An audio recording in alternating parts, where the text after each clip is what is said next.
Voulez-vous savoir tout ce qui se passe au Kasaï? Abonnez-vous sur Franck Tcholawet TV.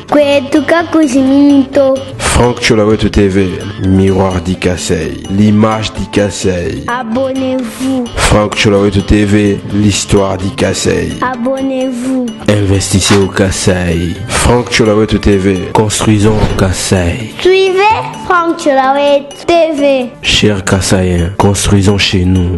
On peut avoir un grand diplôme, mais ne pas avoir du cœur.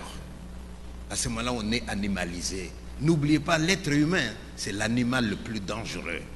Vous avez des animaux qui tuent parce qu'ils doivent manger, parce qu'ils ont faim. Mais l'être humain est capable de tuer pour rien. Et j'ai dit à cette députée-là, les Congos que nous voulons demain, ce n'est pas un Congo où quelqu'un a faim, tu lui donnes à manger. C'est un Congo où quelqu'un a faim, il mange bien parce qu'il travaille, qu'il gagne convenablement. Le Congo de demain, ce n'est pas un Congo où il est malade, tu lui achètes des médicaments. Non, qu'il achète les médicaments lui-même parce qu'il a un salaire convenable. Un Congo où il meurt et tu l'enterres. Non, il ne doit pas mourir, il doit vivre lui aussi. Alors si jamais quelqu'un parmi vous dit, Chimande, pourquoi tu es à l'extérieur? Parce qu'avec des idées comme ça, est-ce que vous allez me donner ma place ici? Qu'y a-t-il de si mal? Qu'est-ce que nous avons fait pour être haïs comme ça? Oui, nous sommes haïs. À Kinshasa, on va vous dire, si tu vois un serpent et un demoulou, laisse le serpent, tue le demoulou. Ça, ils disent. J'aurais bien voulu que le professeur Mutombo soit à côté de nous, parce que je lui ai posé la question. Il m'a dit, Walte Tubaluba, Tudubaluba Kana. Ce sont des machines à coudre, des lampadaires et d'autres lampes remises aux différentes écoles de la ville de Kisangani et autres structures pastorales par les mains de la coordination diocésaine des écoles conventionnées catholiques à travers la fondation André Kadima. Dans son mot, le coordonnateur provincial des écoles catholiques tient en amont à remercier l'archevêque métropolitain de Kisangani, Monseigneur Marcel Outembitapa, qui veut faire des écoles catholiques et des centres d'accomplissement de la foi. En aval, Hilaire Missa salue le partenariat entre le diocèse de Kisangani et la fondation André Kadima. Ce qui compte dans la vie, ce n'est pas tant ce qu'on a amassé comme bien, mais ce qu'on donne aux autres. Ainsi aime paraphraser Papa André Kadima les noces apostoliques de la République démocratique du Congo pour exprimer la motivation profonde qui l'anime dans son action caritative en faveur de la population en général et des enfants en particulier. Après la remise symbolique aux bénéficiaires, ils tiennent à leur tour à remercier les donateurs avant d'assurer la maintenance de ces matériels. Nous disons merci pour ces dons qui viennent à point nommé au moment où plusieurs réformes interviennent dans notre système éducatif, mais dont les mesures d'accompagnement tardent à suivre. La Fondation Kadima qui n'est pas à sa première dotation, car l'année passée, certaines de nos écoles ont vu leur tableau renouvelé grâce à sa générosité. En garantissant aux donateurs un bon usage de ces matériels, nous formulons le vœu de les voir toujours à notre rescousse dans la mesure de ses possibilités, car avec les effets induits de la gratuité, les besoins sont multiples, mais les plus importants sont les infrastructures.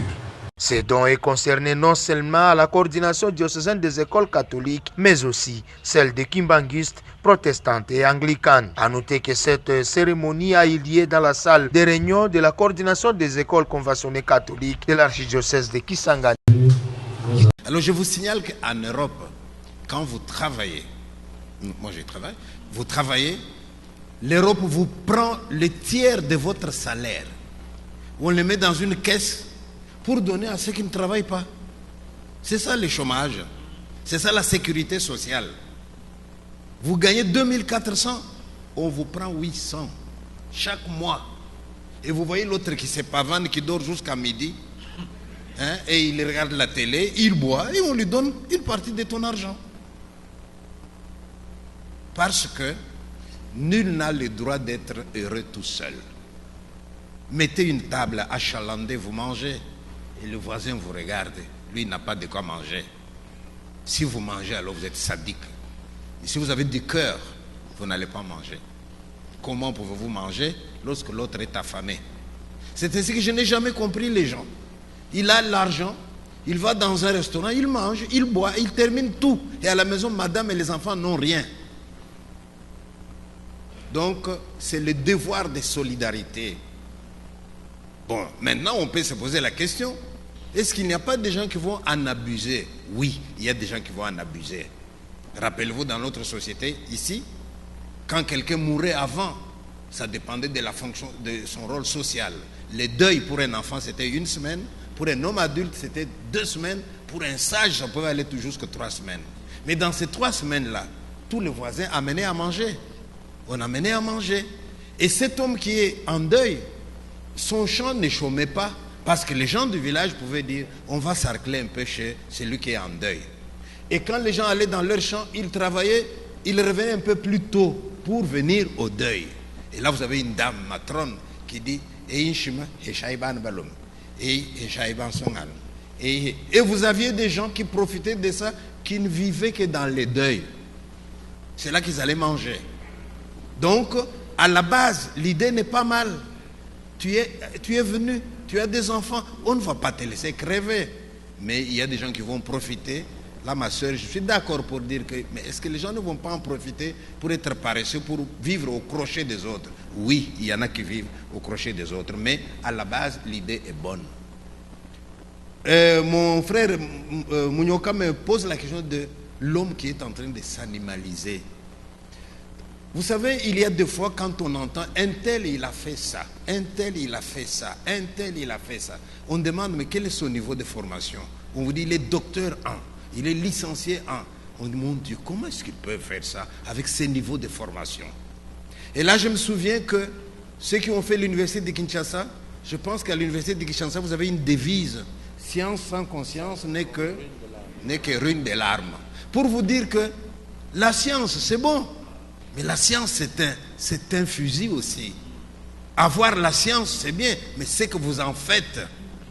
Et c'est là que nous faisons la différence entre l'éducation et l'instruction. On peut avoir un grand diplôme, mais ne pas avoir du cœur. À ce moment-là, on est animalisé. N'oubliez pas, l'être humain, c'est l'animal le plus dangereux. Vous avez des animaux qui tuent parce qu'ils doivent manger, parce qu'ils ont faim. Mais l'être humain est capable de tuer pour rien. Vous prenez 100 personnes, vous mettez dans une salle comme celle-ci, vous fermez porte-fenêtre, vous mettez les gaz, ils meurent et ils passent sur une chaîne comme ça et vous les mettez au four crématoire et vous tuez. Et vous êtes un être humain. Donc l'être humain a besoin d'être éduqué. L'être humain, c'est un homme dangereux. Tout ce que vous lui mettez dans les mains, il peut en faire des bêtises. Celui qui a créé la dynamite n'avait pas prévu qu'on allait tuer des gens avec ça. Il n'avait pas prévu qu'on allait faire la bombe atomique où en un jour on tue des millions de gens. Donc l'être humain c'est quelqu'un qu'il faut encadrer, qu'il faut canaliser. C'est ça l'importance de l'éducation. Alors sur ce point-là, je voudrais quand même dire une chose sur notre manière de fonctionner. Vous avez des gens qui ont dit « Ah, c'est telle personnalité, personnalité ». Aujourd'hui en psychologie, nous ne voulons plus parler de personnalité parce qu'on ne va pas étiqueter les gens. Nous voulons parler du mode de fonctionnement. Alors je vous signale que dans notre structure de la personnalité, nous avons 3 structures. Il y a la structure qu'on appelle perverse, la structure qu'on appelle psychotique et la structure névrotique. Chacun d'entre nous, nous avons l'un de ces 3-là. Mais maintenant, tout le problème, c'est que les parents que nous avons eus, les éducateurs que nous avons eus, qu'est-ce qu'ils ont favorisé en chacun d'entre nous? Pour que vous puissiez comprendre, je vous explique les 3 structures. Celui qui aurait développé de manière un peu exagérée la structure névrotique, c'est quelqu'un qui, lorsqu'il a mal fait, il éprouve un peu de culpabilité. C'est pour ça que nos éducateurs, moi je suis un élève de père de Scott, eh bien, quand on avait fini les examens de premier semestre, on avait 3 jours de retraite. Il ne fallait pas faire du bruit. Et parfois, avant d'aller à la confesse, le prêtre nous aidait. Il nous disait, examen de conscience, entrez au-dedans de vous-même. Et parfois, nous, on pouvait dire, Père, je n'ai pas péché, je suis à l'internat.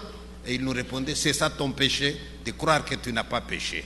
Parce que de notre temps, on péchait en pensée, on péchait en parole, on péchait par action et même par omission. Donc, il voulait nous dire, oui, mais cherchez quand même, cherchez quand même.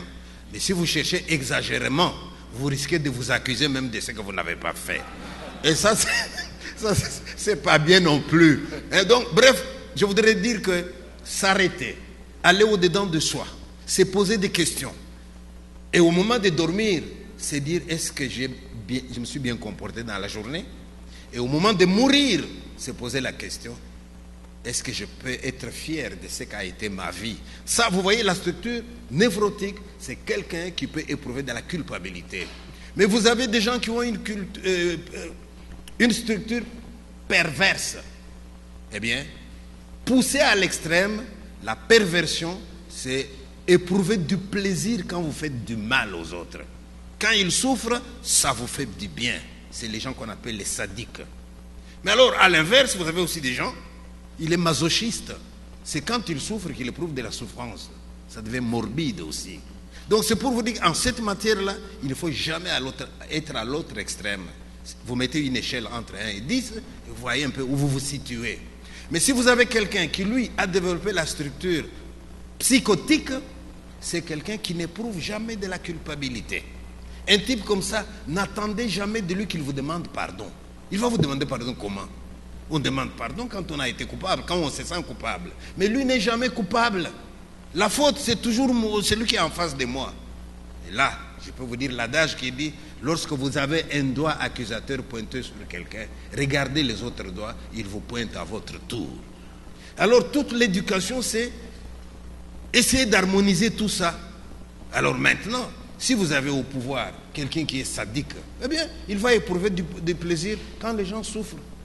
Vous me demandez, la solution c'est quoi? L'homme qu'il faut à la place qu'il faut. Qu'est-ce qui vous prend de mettre à la place quelqu'un qui va éprouver du plaisir quand les autres souffrent? Je me suis retrouvé une fois, par hasard, dans une salle où il n'y avait que des hommes politiques. Ça m'arrive aussi. Alors que je n'ai pas de carte. Hein. Alors on demande à quelqu'un de me présenter. Et il dit, voilà, avant de vous présenter, M. Pichimanda, je voudrais vous dire que notre mouvement politique ici, hein, pour notre circonscription, c'est moi que vous devez choisir. Parce que moi, je suis député. Là, on m'aime beaucoup. Et vous savez pourquoi on m'aime? Parce que quand les gens ont faim, je leur donne à manger. Quand les gens sont malades, je les fais soigner. Quand ils meurent, je les enterre. Et puis après, ils me passent la parole. Je leur ai dit, mes chers amis, et je vous l'ai dit aussi, à force de vivre à côté de la poubelle, vous n'en sentez plus l'odeur. Alors moi qui ne suis pas à côté de la poubelle, j'ai pris du recul. Et je vous dis, ça sent mauvais ici. Et j'ai dit à ces députés-là, le Congo que nous voulons demain, ce n'est pas un Congo où quelqu'un a faim, tu lui donnes à manger. C'est un Congo où quelqu'un a faim, il mange bien parce qu'il travaille, qu'il gagne convenablement. Le Congo de demain, ce n'est pas un Congo où il est malade, tu lui achètes des médicaments. Non, qu'il achète les médicaments lui-même parce qu'il a un salaire convenable. Un Congo où il meurt et tu l'enterres. Non, il ne doit pas mourir, il doit vivre lui aussi. Alors si jamais quelqu'un parmi vous dit, Chimanda, pourquoi tu es à l'extérieur? Parce qu'avec des idées comme ça, est-ce que vous allez me donner ma place ici? Nous sommes humanisés en tenant compte des voisins, en tenant compte de celui qui va partir, en nous arrêtant quand quelqu'un est mort. C'est des valeurs qu'on nous envie en Occident. Tenez-vous bien, les Occidentaux nous envient des choses. Nous avons des prêtres qui ont vécu chez nous ici 50 ans, 60 ans. Quand ils meurent en Belgique ou quand ils tombent malades, qu'est-ce que vous croyez qu'on fait? On nous appelle. Je me souviens un jour, il y en a un qui est mort. Nous arrivons au cimetière et ils ont des fossoyeurs, des gens, des professionnels. Et nous, on dit non, non, non. Chez nous, c'est nous qui enterrons le nôtre. Il est de chez nous. Et c'est moi qui ai pris la parole. Et nous avons posé un geste que les Blancs n'avaient pas imaginé. Quelqu'un d'entre nous avait demandé déjà ici à quelqu'un qui venait en Europe, il nous a apporté de la terre dans une bouteille. Et voilà que quelqu'un d'entre nous descend dans la tombe. Il asperge la terre en disant, Père Godefroy, 50 ans en Afrique, c'est pas ici qu'on aurait dû vous enterrer. Nous vous enterrons ici parce que nous sommes pauvres. Si on avait de l'argent, on vous aurait amené chez nous. On asperge dans votre tombe la terre pour laquelle vous avez travaillé 50 ans.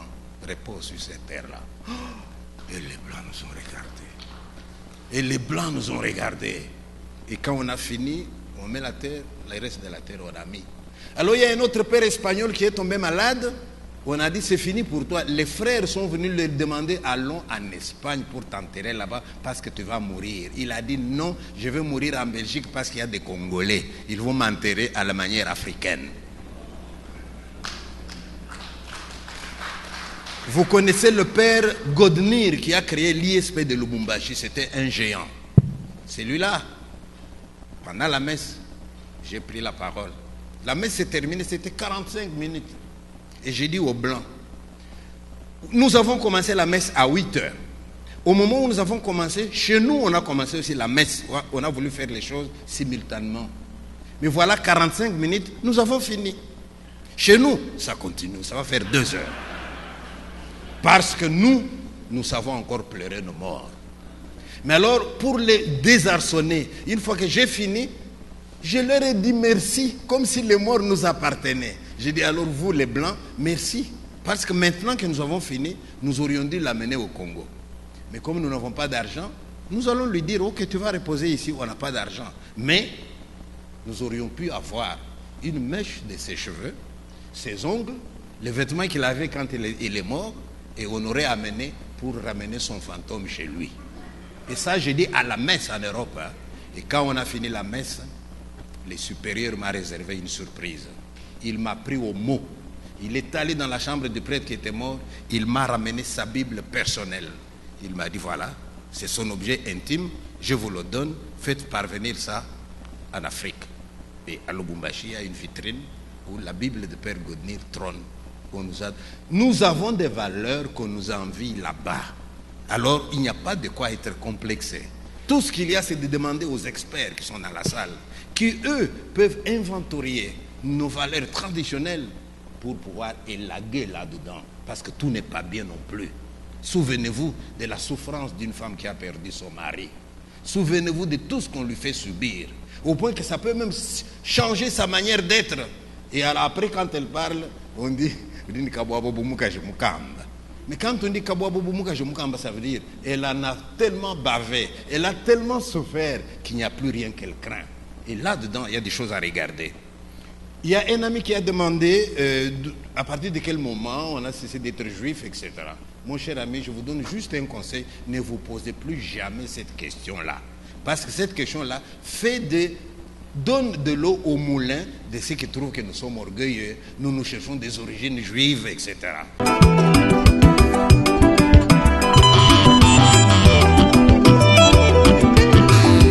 Siti Ditalala.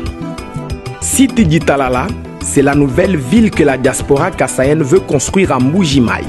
Siti Ditalala, c'est dans la commune de Bipemba, non loin de la concession de Mutombo-Dikembe. Siti Ditalala, c'est un endroit urbanisé, aménagé et disponibilisé pour vos constructions selon le goût et les choix. Siti Ditalala, c'est la vision moderne dans une nouvelle ville. Ce n'est pas un rêve, c'est une réalité.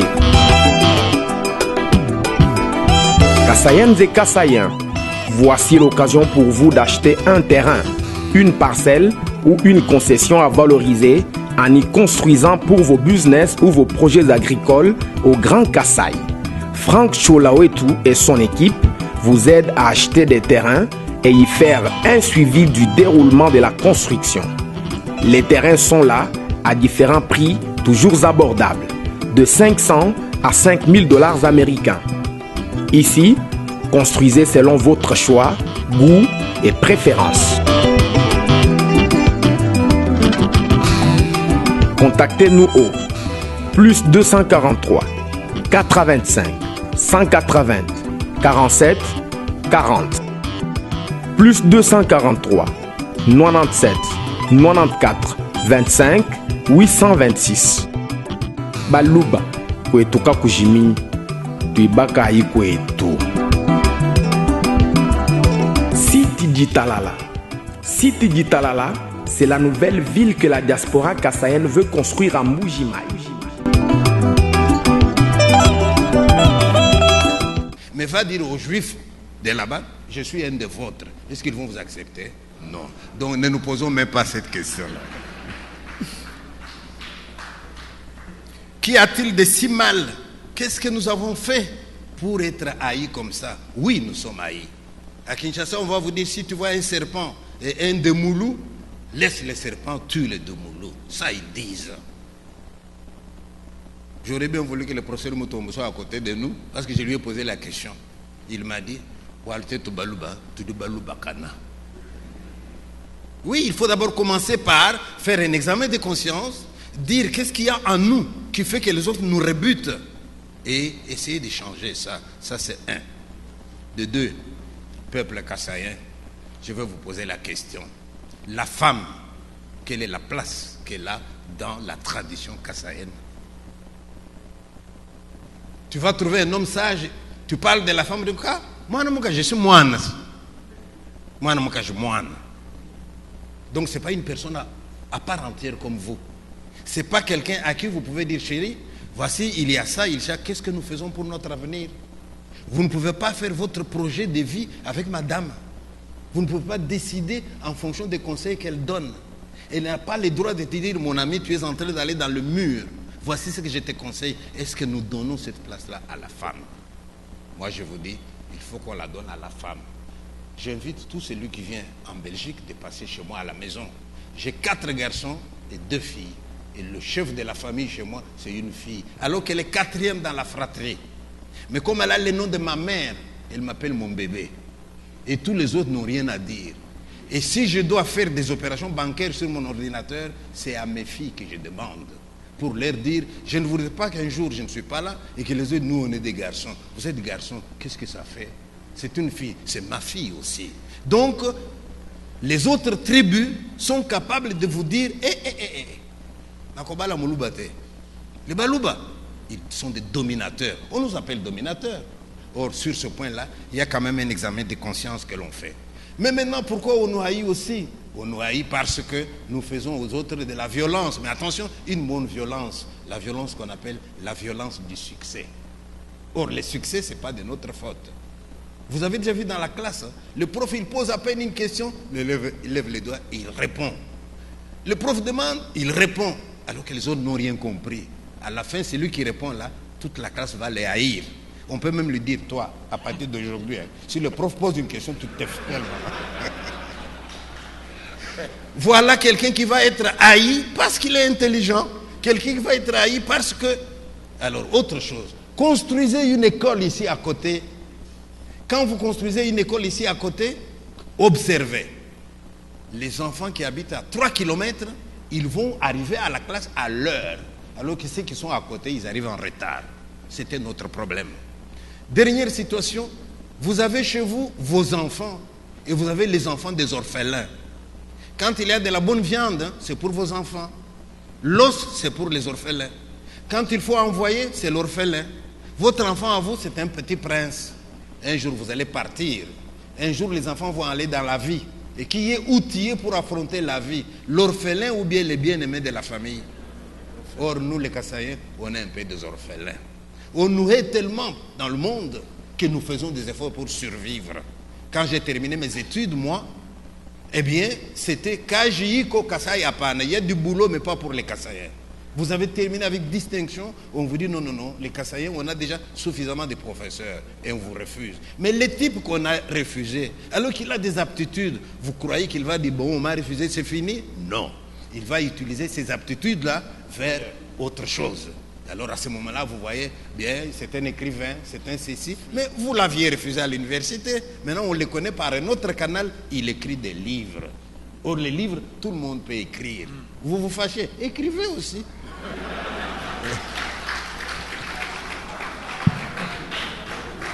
Donc là, c'était par rapport à la question, qu'est-ce qu'il y a de mauvais chez nous? Donc, mais en même temps, je voudrais vous encourager.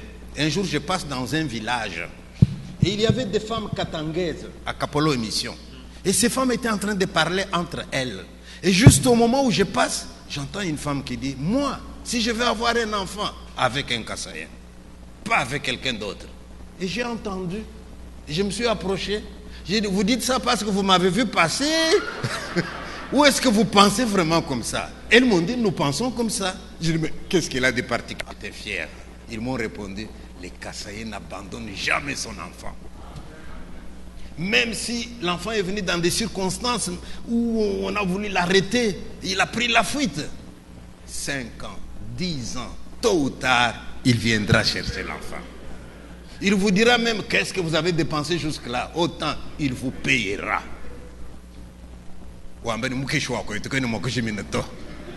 Ça, c'est une... Et je veux vous dire que c'est cette valeur-là qui fait qu'on est peut-être en avance du point de vue de la scolarité et tout. Parce que quand vous dites que et on fait tout pour que vous alliez de l'avant, alors que dans les autres sociétés, surtout matrilinéaires, ils sont même plus contents d'avoir une fille qu'un garçon, parce qu'une fille très tôt, elle est déjà sur le marché. Elle est déjà une prostituée. Elle va même rapporter des choses à la famille. Vous voyez? Mais les Kassaïens n'abandonnent jamais son enfant. Ça, c'est quelque chose d'extraordinaire. Et je vous... Bon. Comment lutter contre la mondialisation? Ah oui, comment faire en sorte que le village ne devienne pas les villes, parce qu'il y a une poussée quand même qui vient de l'extérieur sans que le village ait demandé. Ça, c'est un problème d'organisation. Et nous avons ici des gens qui sont responsables des villages, des terres, etc. Eh bien, en Europe, on fait la différence entre un terrain constructible et un terrain cultivable. Vous voyez, donc, on distingue terrain cultivable et terrain constructible. Et ça, vous pouvez faire. Alors, imaginez que dans un village, vous voyez qu'il commence à prendre de l'expansion. Vous dites, non, ça, c'est un terrain où on ne peut pas construire. Et si on ne doit pas construire, c'est qu'on peut y faire juste des champs. Alors à ce moment-là, même s'il y a une petite maisonnette, mais le champ est là, c'est ça la ferme. Alors vous avez des étables pour les bétails, c'est comme ça qu'il faut faire. Mais alors si jamais quelqu'un, et même en Europe, ça coûte, les terrains constructibles coûtent cher. Mais si vous achetez, vous pouvez acheter un terrain, vous voulez construire, on vous dit non, terrain cultivable, monsieur. Et vous pleurez, vous avez tout perdu. Donc, c'est un moyen de protéger le village. Vous avez posé la question du médical. Oui. Je vous signale que chaque fois que vous entendrez parler de l'Europe, faites la différence entre les Européens politiciens et les Européens citoyens. Les citoyens, là, il y en a beaucoup qui aiment les Congolais, surtout ceux qui ont vécu chez nous. Il y en a beaucoup qui souhaitent que ça aille bien. Il y en a beaucoup qui vous demandent, mais qu'est-ce qu'on peut faire pour vous donner un coup de main? Et alors, en Europe, on met les gens à la retraite à 65 ans. Or, à 65 ans, vous en avez qui sont encore bien, bonne santé, solides. Et quand vous prenez un pédiatre, un gynécologue, vous le mettez à la retraite à 65 ans, mais il souffre. Il n'attend qu'une chose, être appelé au Congo pour donner un coup de main. Alors, il y en a qui sont organisés, qui viennent gratuitement. La seule chose qu'ils demandent, c'est une infrastructure pour les accueillir, leur donner à manger, mais les billets, c'est eux qui payent. Et quand ils viennent, pendant 1 mois, 2 mois, ils opèrent, ils consultent, ils aident, etc. Donc, nous devons développer nous devons apporter des soins au village. Je ne dis pas qu'on doit apporter des choses extraordinaires, mais au moins les premiers soins, mais au moins des choses qui permettent que quand c'est grave, qu'on dise transférez-le en ville. Mais en attendant, il a eu tous les secours qu'il voulait. Puisque nous sommes dans le domaine médical, je vais en profiter pour vous dire que hier, j'ai entendu parler de la procréation médicalement assistée, j'ai entendu parler de l'homosexualité. Dans les livres que j'ai apportés, que je vais laisser à M. l'abbé, j'ai écrit un livre qui s'appelle « Questions de vie, répondre ensemble ». Et je réponds un peu à ces questions-là, parce que la question a préoccupé aussi l'Église catholique en Belgique. L'Église a constaté que la famille va à la dérive. Et ils ont demandé à l'université Louvain-de-la-Neuve d'ouvrir une autre faculté où on s'est dit, mais attendez, où est-ce qu'on va? Réfléchissons. Alors toutes ces questions de l'homosexualité, de ceci, la faculté a été ouverte.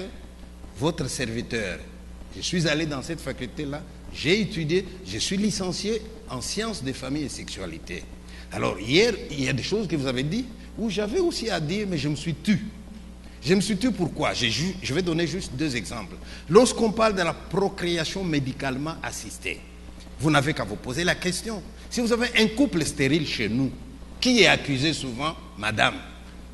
Mais si vous aviez de la bonne médecine, on peut dire venez tous les 2. On vous examine et on trouve que monsieur, dans son liquide séminal, il n'y a pas suffisamment de spermatozoïdes.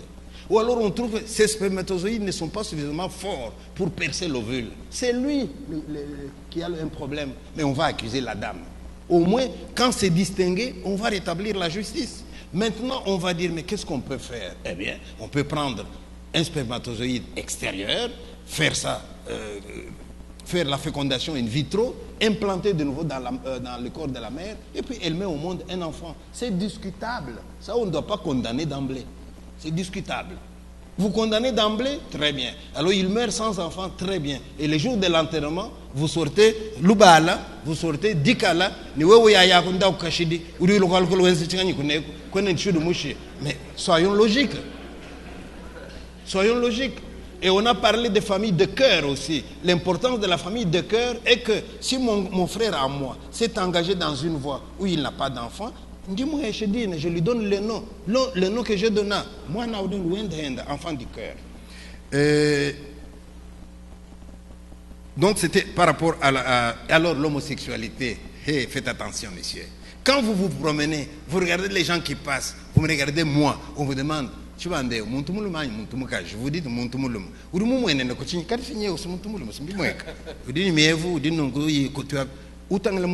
c'est une femme ou c'est une femme. Très bien, ça c'est ce que vous voyez à l'extérieur. Mais quand vous irez dans ces études-là dont je vous parle, il y a des choses que vous ne voyez pas. Sur cette terre, il n'y a pas que les hommes et les femmes. Il y a des gens au milieu. Je ne veux pas justifier l'homosexualité, ça n'a rien à voir. Mais je vous signale, demandez aux médecins, il y a des médecins dans la salle, on ne vous le dira jamais à haute voix. Un enfant qui vient au monde, on regarde à l'intérieur, on dit, Mouloumani, Moukaji. Alors à ce moment-là, c'est peut-être décidé d'en faire soit un homme, soit une femme, selon la prédominance des deux sexes qu'il a apportés. La différenciation sexuelle se situe à beaucoup de niveaux. Premier niveau, le premier niveau de XX, c'est une fille, XY, c'est un garçon. Mais si jamais l'enfant est conçu, vous regardez XX, vocation à devenir fille, ce n'est pas encore une fille. XY, vocation à devenir garçon, ce n'est pas encore un garçon. Il faudra encore une deuxième étape. La première étape, ça s'appelle sexe gonadique, gonade. La deuxième étape s'appelle sexe hormonal. Si madame a conçu un XY, l'enfant a besoin des hormones masculines pour devenir un homme. Mais si par un dérèglement hormonal, madame nourrit l'enfant des hormones féminines alors qu'il est XY, il va mal se développer dans le corps de madame. Et au moment où il vient, on regarde, est-ce que c'est un homme ou est-ce que c'est un garçon? Ce n'est pas clair. Ces enfants-là, on les appelle les hermaphrodites en Chuluba, Chuluma Chikaji. Vous voyez, alors quand il sort, souvenez-vous, en Afrique du Sud, il y a une fille qui est sortie champion dans une course aux Jeux Olympiques. Et puis après, on l'a accusé d'être garçon. On l'a rappelé, on l'a amené à l'hôpital et elle avait tout le corps d'une femme. Mais au niveau des hormones, c'était bourré de testostérone. On a décidé que c'était une hermaphrodite. Donc, on vous remet votre médaille, mais c'est fini, vous ne participez plus. Donc, c'est pour vous dire que dans ces histoires-là, il y a des choses terribles. Alors, je vais terminer avec ce qu'un homosexuel m'a dit, parce qu'il était mon professeur. Il m'a donné cours à Tilène Saint-Jacques, et 40 ans après, je le retrouve à Montréal. Je lui dis, vous avez combien d'enfants? Oh, vous les Africains, toujours les enfants. Il ne m'a pas répondu. Il dit, on va à la maison. J'arrive chez lui, c'était tellement propre que c'était triste. Et alors, on mange avec lui et il m'amène au restaurant. Et là, il me dit, je n'ai pas d'enfant parce que je suis gay. C'est comme ça qu'on appelle homosexuel. De manière gentille, on l'appelle gay. Mais il ajoute, mais je n'ai pas eu de partenaire dans votre pays. Et je lui ai posé directement la question. Vous l'avez toujours été ou vous l'êtes devenu? Parce qu'il faut distinguer. Celui qui est vraiment comme ça et celui qui par profit devient la prostituée de l'homosexuel. Et il m'a répondu, depuis mes 15 ans, j'ai toujours su que je suis comme ça. Je lui dis, et chez ton papa et ta maman, vous êtes à combien? Il dit, nous sommes 2. Malheureusement, mon frère ne me parle plus parce que lui, il est prêtre. Dès que je lui ai avoué mon homosexualité, il m'a tourné les dos. Mais cet homme, il me dit, monsieur Chibanda, l'homosexualité n'a pas encore livré tous ses secrets. Un jour, on saura vraiment ce qui se passe en nous. Et il a ajouté, vous savez dans quelle tranche de la population il y a beaucoup de suicides? C'est chez les homosexuels. Mais pourquoi ils se suicident? Parce qu'ils ne sont pas aimés par la société et ils ne s'aiment pas eux-mêmes non plus. Il me dit, si c'était à choisir, vous pensez que j'aurais choisi une voie où je vais me vouer à la haine de toute l'humanité? Alors, c'est pour ça que même le pape a dit, qui suis-je pour les juger? Donc, c'est encore un domaine où les recherches sont en train de se faire, où il faut mettre des gants. Visiteurs et visiteuses, vous tous, hôtes des tout rangs, vous qui venez à Mbujimayi et visitez la terre promise, voici un bon cadre pour votre repos, réflexion et quiétude. L'hôtel Gloria. L'hôtel Gloria, le meilleur de son genre et l'unique en sa qualité. Voici ce qu'organise pour vous l'hôtel Gloria. Hébergement avec 3 types de chambres, à savoir chambre simple, monobloc, appartement. En plus du logement, vous avez droit au transport des clients assuré depuis l'aéroport jusqu'à l'hôtel, le déjeuner, la connexion internet gratuite et fluide, une baignade à la piscine assainie. L'hôtel Gloria organise un service de restauration de qualité très rapide et méticuleux sur plusieurs points de vente que voici. À la terrasse VIP, au salon VIP et au restaurant avec des cordons bleus ou cuisiniers experts en cuisine de toutes les nationalités sur terre. L'hôtel Gloria organise également pour vous un service de blanchisserie avec son pressing ultra moderne qui répond aux exigences de nos aimables clients. L'hôtel Gloria organise pour vous un service de location des véhicules à un prix défiant toute concurrence.